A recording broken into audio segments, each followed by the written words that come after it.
اعوذ باللہ من الشیطان الرجیم بسم اللہ الرحمن الرحیم۔ معزز ناظرین السلام علیکم ورحمۃ اللہ وبرکاتہ۔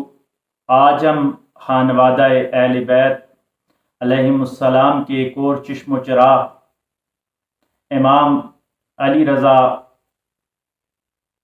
رضی اللہ تعالیٰ عنہ کی بارگاہ میں خراج عقیدت پیش کرتے ہوئے ان کی شخصیت کے حوالے سے مختصر گفتگو کرنے کی کوشش کریں گے۔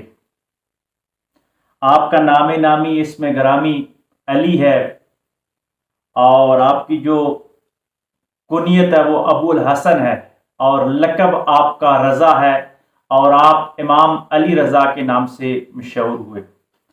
آپ امام موسیٰ کاظم علیہ السلام کے ہاں ولادت ہوئی۔ آپ کی 12 اپریل 770 عیسوی میں آپ کی ولادت ہوتی ہے اور ہجری طور پر یہ